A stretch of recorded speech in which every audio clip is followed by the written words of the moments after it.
आपको देंगे। Water and sewerage corporation ने कराची में ज़ेर ज़मीन पानी निकालने के 57 लाइसेंस मंसूख कर दिए हैं। लाइसेंस मंसूख करने का जवाब डिप्टी कमिश्नर से एनओसी ना लेना बताया गया है। मजीद क्या कुछ सामने आया है और क्या तफसीलात हैं, जानेंगे। डॉन न्यूज़ के नुमाइंदे इमरान आहद खान हमारे साथ मौजूद हैं। इमरान, ये मामला आखिर क्या है और मुतासरीन का इस हवाले से क्या कहना है?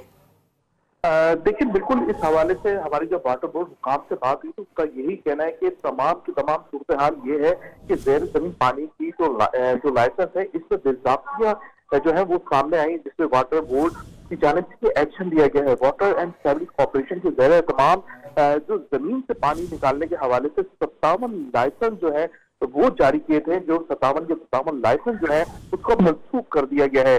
एमडी है वाटर कॉर्पोरेशन के सैयद सलाउद्दीन अहमद, वो अचानक बैरून मुल्क का जो दौरा है वो अधूरा छोड़ के कराची पहुंचे हैं और उन्होंने आके की जो लाइसेंस जारी किए थे 57 लाइसेंस, इनको जो है वो मनसूख किया है। लाइसेंस मनसूख करने का जवाब जो है फिलहाल ये बताया जा रहा है कि डिप्टी कमिश्नर से एनओसी नहीं ली गई है, जिसकी वजह से ये एक्शन लिया गया, जबकि मुतासरीन जो है वो 30 दिन के अंदर इस फैसले के खिलाफ अपील कर सकते हैं। इन लाइसेंस के इजरा में मुबीना तौर पे वाटर बोर्ड हुकाम जो है उनके जो जराए बता रहे हैं वो कहते हैं कि 6 करोड़ से ज्यादा की जो है रिश्वत ली गई है, जिसपे ये सख्त एक्शन लिया है सीओ की जानिब से, और ये लाइसेंस जो है वो जो मनसूख किए हैं। जबकि एक उनका कहना है कि एक टीम जो है वो कमा के चली गई और दूसरी टीम जो है उसकी वजह से जो लाइसेंस याफ्ता है उनका ये कहना है कि वो परेशानी का शिकार है। तमाम लाइसेंस मनसूख करना ज्यादती है। उनका कहना है कि हमारे लाइसेंस जो है वो कानूनी तौर पर तहकीकाती कमेटी भी इस हवाले से तरतीब दी गई थी और इस वक्त लाइसेंस मनसूख कर दिए गए हैं।